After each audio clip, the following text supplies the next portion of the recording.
ముందుగా అతను చెప్పినటువంటి విషయం ఏమిటంటే, నాకు దేవుడంటే ఎవరో తెలియదని చెప్పాడు. నాకు దేవుని గురించినటువంటి విషయాలు ఏమీ తెలియదని చెప్పాడు. కానీ ఇక్కడ దేవుని గురించి రెండోసారిగా మనం చూసినప్పుడు దేవుని గురించి తను తెలుసుకోవడమే కాదు కానీ ఇతరులకు కూడా ఆయన గురించి చెప్తూ ఉన్నాడు. प्रभु यीशु मसीह ने पतरस को बुलाया था, लेकिन उस समय उसने उसको भली भांति से प्रूफ नहीं किया, सिद्ध नहीं किया कि परमेश्वर ने मुझे बुलाया है। अपने कार्यों के द्वारा इनकार कर दिया कि मैं नहीं जानता हूँ। అయితే మొదటిగా చూసినప్పుడు దేవుడు అతను పిలుచుకున్నప్పుడు అతను అంత సిద్ధంగా లేడు. ఏదో పిలిచాడు ఎలా ఆ విధంగానే ఉన్నాడు. అందుకనే నాకు తెలియదు అని చెప్పాడు. तो यहाँ पे देखिए, जब उसने उस बात को जाना, जब हम जान रहे हैं कि इन दिनों में जब यीशु मसीह जी उठा, 40 दिन तक वो लोगों से मिलते रहे और अपने चेलों को भी इस बात का, परमेश्वर के राज के विषय में बताते रहे और बहुत सारी बातों को सिखाए। उस समय पतरस ने इस बात को जाना कि प्रभु ने मुझे किस काम के लिए बुलाया और मुझे उसको सिद्ध करना है। అయితే 40 దినాల తర్వాత మరి ఆయన లేచిన తర్వాత 40 దినాల తర్వాత ఆయన మరి అనేకమైనటువంటి ప్రాంతాల్లో మరి ఆయనతో పాటు ఉండి మరి ఆయన చేసినటువంటి గొప్ప కార్యాలు చూసి అప్పుడు తనకు అర్థమైంది నన్ను పిలిచినటువంటి పిలుపు ఎలాంటిదో అని చెప్పేసి అప్పుడు తను ఆ పిలుపునకు లోబడి సిద్ధపడినట్లుగా చూస్తూ ఉన్నాం. परमेश्वर के साथ साथ चलना ये मायने नहीं रखता कि परमेश्वर में हम सिद्ध हैं। అయితే దేవునితో మనం నడుచుకున్నప్పుడు మాత్రమే మనకు అర్థమవుతుంది మనం మరి సిద్ధంగా ఉన్నట్లు. पतरस जरूर यीशु के साथ साथ रहा, साथ साथ चला, लेकिन तब भी वो अपने आप उसके बुलाए जाने को सिद्ध नहीं कर पाया कि प्रभु ने मुझको बुलाया है। అయితే తను దేవునితో ఉన్నప్పుడు తనకి అర్థం కాలేదు ఫస్ట్ లో ఎందుకు పిలిచాడనేది. తర్వాత ఆయనతో దగ్గరగా ఉన్నప్పుడు తనకు అర్థమైంది తను పిలిచినటువంటి పిలుపు. उसके जिंदगी में वो उस समय बहुत ज्यादा भय था, वो मृत्यु का भय, जिस कारण से उसने इनकार कर दिया कि मैं नहीं जानता हूँ। అయితే ఆ సమయంలో మరి తనకి చాలా భయం ఉంది. ఎందుకంటే ఒకవేళ చనిపోతానేమో లేదా నన్ను ఎవరైనా ఏదైనా చేస్తారేమో అని చెప్పేసి భయపడినవాడు. वो उसका पहला जिंदगी था, लेकिन जब दोबारा उसने पहचानने की बात की अपनी जिंदगी में कि मैं अब उसको पहचान लिया, और बोल रहा है इस जगह में, इसलिए पत्री को लिखा कि हमको सिद्ध करना है कि प्रभु ने हमको बुलाया है। అయితే దేవుని ఎరక ముందు అతను దేవుని తెలుసుకోవడానికి ముందు అతని జీవితం మరి ఏమాత్రం సిద్ధంగా లేదు. దేవుణ్ణి ఎరిగిన తర్వాత తన జీవితం ఎలాంటిదిగా ఉన్నదంటే మరి ఆయనను తెలుసుకుని ఆయన పిలిచినటువంటి పిలుపునకు ఆయన మరి నిశ్చయంగా ఆయన లోబడి వాడి ఉండిపోయాడు. कई बार हम जानते हैं कि प्रभु ने हमको बुलाया है, हमको संसार से अलग किया, हमको अपने पास में बुलाया, लेकिन मुझे कई बार इस बात को दुख होता है कि हम कितना उस बुलाए जाने को सिद्ध कर रहे हैं। అయితే కొన్ని సందర్భాల్లో దేవుడు మనం పిలిచినటువంటి పిలుపుని మనం చూస్తూ ఉంటాం.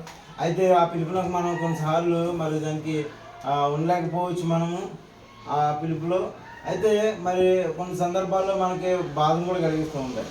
हम कितना उसके बुलाए जाने को सिद्ध कर पा रहे हैं अपनी जिंदगी में कि हमको प्रभु ने बुलाया है।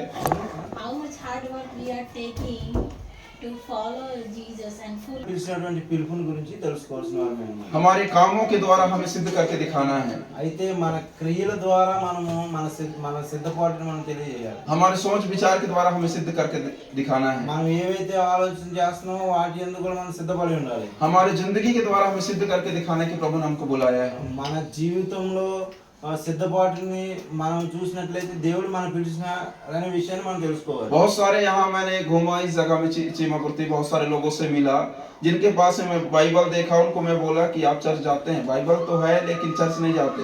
అయితే నేను చీమకుర్తిలో చాలా ప్రదేశాలు తిరిగాను, చాలా మంది చూశాను. అయితే వారి చేతిలో బైబిల్ ఉన్నప్పుడు మీరు చర్చికి వెళ్తున్నారంటే లేదని చెప్పారు. बोले हाँ हमारे मम्मी पापा लोग जाते हैं, हम नहीं जाते। అయితే వాళ్ళు ఏం చెప్పారంటే నేను మా తల్లిదండ్రులు వెళ్తున్నారు కానీ మేము వెళ్ళట్లేదని చెప్పారు. तो मैं बोला कि आप क्यों नहीं जाते हो?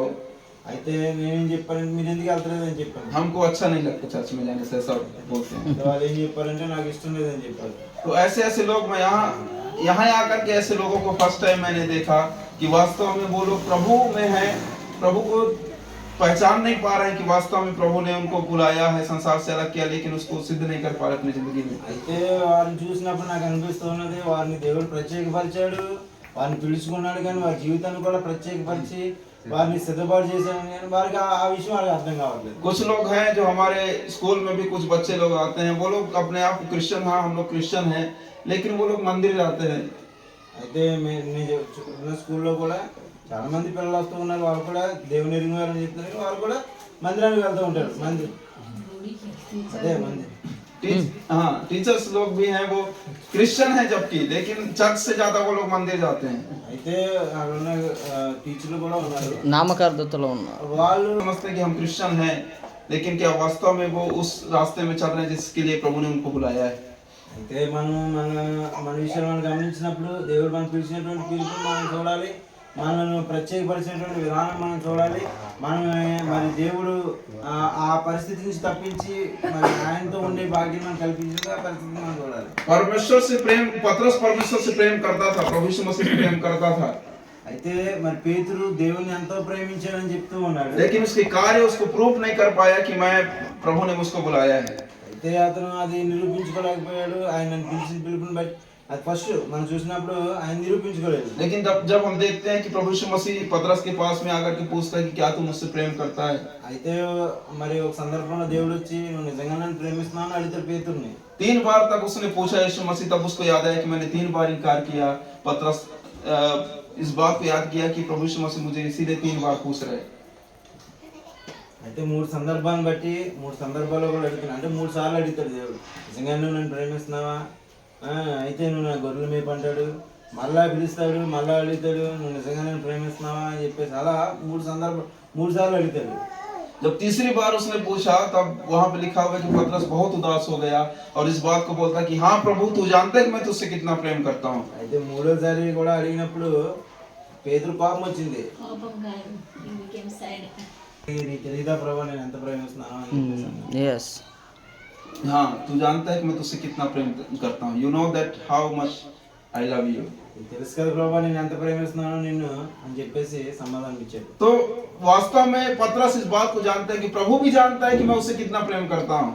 అయితే ఇక్కడ పేతురే కాదు దేవుడు ఎంత ప్రేమిస్తున్నాడని కూడా మనం తెలుసుకోవాల్సిన. शायद मैं उस समय उस बात को सिद्ध करके नहीं दिखा पाया कि मैं उससे कितना प्रेम करता हूँ, लेकिन काश एक और मौका आ जाता कि मैं उसको सिद्ध करके दिखा देता कि मैं तुझसे कितना प्रेम करता हूँ। అయితే మరి ఆ సమయంలో మరి అక్కడ చెప్పిన సమాధానం ఉంది కదా, అప్పుడు ఆయన సిద్ధంగా లేడు కానీ ఎంత ప్రేమిస్తున్నాను అనేది ఒక్కసారి ఇంకొక అవకాశం దొరికితే నేను ఎంత ప్రేమిస్తున్నానో చూపించడానికి నేర్పించి ఆలోచన చేశాను. इस बात से बहुत दुखी था और बहुत उदास था कि प्रभु तू जानता है मैं तुझसे कितना प्रेम करता हूँ। అయితే మరి తనకి కలిగి ఆ మాట అన్న తర్వాత తనకి ఎంతో బాధ కలిగింది, యాదన కలిగి అప్పుడు నీకు తెలుసు కదా ప్రభు నేను ఎంత ప్రేమిస్తున్నాను. प्रभु यीशु मसीह ने कहा कि तुझ पर मैं अपना कलीसिया को बनाऊंगा। అయితే మరి పరిచయం నీ మీద నేను సంఘం वो अपना उस बुलाहट को सिद्ध करने के लिए आगे बढ़ गया। అయితే ఆ మాట చెప్పిన తర్వాత అతని జీవితంలో మరి ఎంతో సిద్ధపాటు కలిగిన వాడిగా కలిగి ఆయన కార్య విషయంలో కూడా సిద్ధంగా ఉన్నట్లుగా మనం చూస్తూ ఉంటాం. अब दोबारा वो गलती मेरे जिंदगी से नहीं होगा जो गलती मैं पिछले समय में किया, लेकिन अब मैं चाहे कुछ भी हो जाए, और इस बात को बोलता है कि तुम भी परमेश्वर की पहचान में आगे बढ़ते जाओ। అయితే ముందుగా మరి ఒక తప్పు జరిగింది నేను తెలియదని చెప్పాను. అయితే దేవుని ఎరిగిన తర్వాత దేవుని తెలుసుకున్న తర్వాత ఆయన మరి ఇంకొకసారి ఇటువంటిది జరగకూడదు అని చెప్పేసి ఆయన మరి ప్రతి విషయంలో కూడా సిద్ధపాటు కలిగిన వాడిగా ఉన్నాడు.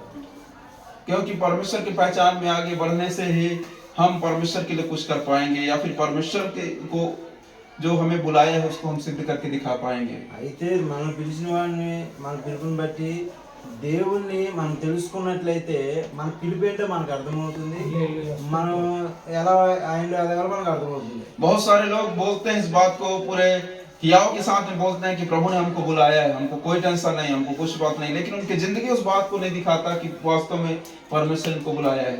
అయితే దేవుడు మనం పిలిచాడని చాలా మంది అనుకుంటారు, కానీ వారు ఆ పిలుపునకు వారు క్రియారూపం లేదు వాళ్ళ దగ్గర. परमेश्वर हमको बुलाया है वो मैटर नहीं रखता, बल्कि हम उसको उस बुलाए जाने को कितना सिद्ध करना है, ये हमारे जीवन में बड़ा मैटर है। పిలిచాడనే విషయం అది పెద్ద విషయం కాదు, కానీ మనం ఏ విధంగా సిద్ధంగా ఉన్నాం అనేది చాలా పెద్ద విషయం. वो चीज हम अपने जिंदगी से दिखाना है, क्योंकि प्रभु को लोग हमारे जिंदगी से देखते हैं, हमको देखते हैं, तब प्रभु यीशु मसीह देखते हैं कि हमारा जीवन कैसा है। అయితే మన చుట్టూ ఉన్న వాళ్ళు కూడా మనం చూసినప్పుడు మనలో చూస్తారు దేవుణ్ణి. ఏ విధంగా మనం ఉన్నాం అనేది మన పరివర్తన, మన ప్రతిదీ కూడా మనలోంచి చూస్తూ ఉంటారు. लोग बोल सके वास्तव में परमेश्वर का जन है। అయితే అప్పుడు ప్రజలు చూసిన వారు వాళ్ళు నిజంగా చెప్తారన్నమాట, "వీళ్ళు దేవుని పిల్లలు" అని. प्रभु ने हमको बुला लिया, हमारे जीवन में वो परफेक्शन नहीं हो गया या फिर वो कंफर्म नहीं हो गया कि हम स्वर्ग जाने के लिए तैयार हो गए।